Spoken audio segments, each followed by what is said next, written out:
GST council में जो एक सेस पूल बनाया गया था, जो सेस लग रहा है कुछ उपभोग की वस्तुओं पे, उस सेस पूल से उन राज्यों को दिया जाएगा, आज वो भी समाप्त, वो भी बंद कर दिया गया है। अनेकों राज्यों ने मांगा जो कि कंज्यूमर ओरिएंटेड राज्य नहीं है, जैसे उत्तर प्रदेश और बिहार, बड़ी आबादी है, उपभोग करते हैं बड़ी मात्रा में, उत्पादन तुलनात्मक बहुत कम करते हैं, उनके पास राजस्व के वैट इत्यादि के आमदनी के स्रोत तुलनात्मक कम थे।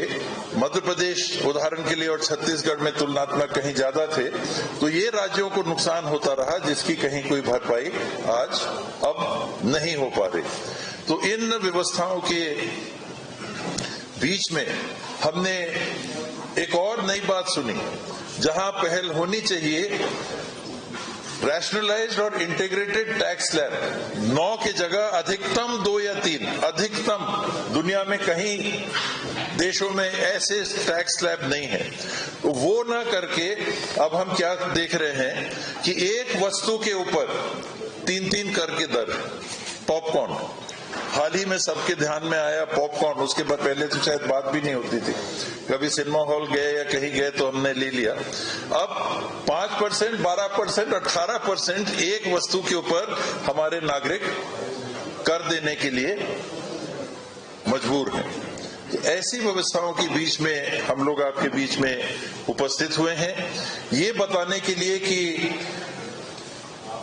केंद्र की सरकार और सरकारें बिना लूप होल्स के टैक्स कलेक्शन में विफल हैं। कर की जो चोरियां हो रही हैं और जो चोरियां होती हैं, उनको रोकने के बजाय आम उपभोक्ता के ऊपर कर बढ़ा के और राजस्व वसूली के रास्ते को अपना रही हैं। राजस्व चाहिए, हर राज्य को चाहिए, केंद्र सरकार को भी चाहिए, तभी तो देश में तरक्की जिसे हम कहते हैं, विकास के पैमानों को हम पाएंगे, चाहे वो सड़क की बात हो, चाहे बिजली की बात हो, चाहे स्कूल की बात हो, चाहे स्वास्थ्य की बात हो। और स्वास्थ्य की बात आई तो स्वास्थ्य जैसे क्षेत्र में इंश्योरेंस पे वर्तमान में 18% की जीएसटी है। आप इंश्योरेंस अगर लेते होंगे, आयुष्मान से भी सुविधा लेते होंगे, अगर आपने इंश्योरेंस ले रखा है किसी कंपनी का, तो आप मजबूर हैं अपने स्वास्थ्य की रक्षा को सुनिश्चित करने के लिए और अपने परिवार की देखभाल के लिए 18% और आप सरकारों को दीजिए। जबकि यूनिवर्सल हेल्थ केयर में समस्त राशि हर नागरिक के स्वास्थ्य की देखभाल की सरकारों की जवाबदारी होनी चाहिए। ये यूनाइटेड नेशंस का सम्मिलित निर्णय 2030 जिसका वर्तमान लक्ष्य है। तो हम कहां पर हैं आज देश में जीएसटी रेजिम में, उसके बारे में कुछ जानकारियां मैंने आपके समक्ष रखी। और ये भी सुझाव आया है पार्टी की तरफ से कि आजकल केंद्र सरकार उदारता से कांग्रेस के मैनिफेस्टो की बिंदुओं को अपना रही है। बच्चों की ट्रेनिंग की बात हुई तो फटाफट अपना लिया।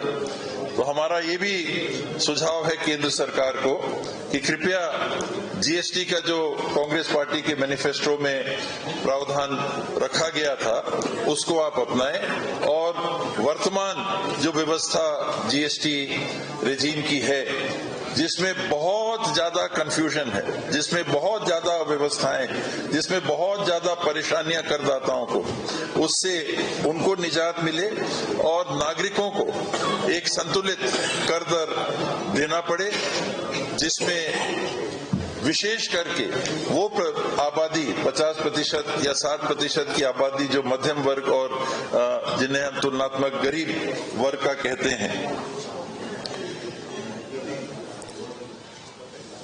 वो राहत महसूस कर सके, बेहतर जीवन जी सके।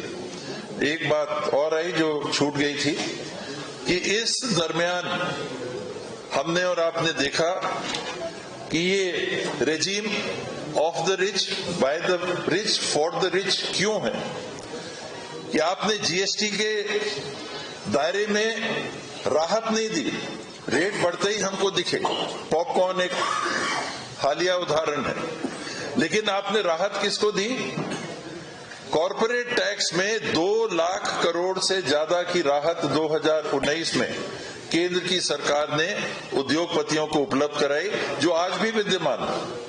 टैक्स स्लैब कॉर्पोरेट टैक्स का कम करने के कारण आज भी प्रत्येक वर्ष कम से कम केवल दर के अंतर में 2 लाख, अब तो उत्पादन बढ़ा तो 2 लाख करोड़ से ज्यादा भी हो जाएगी वो राशि, उतना का लाभ उधर मिल रहा है। यहाँ 60% से देश की आबादी अपने जेब से पैसा दे रही है। तो ये कुछ बिंदु आपके समक्ष रखे, कोई बातें हो या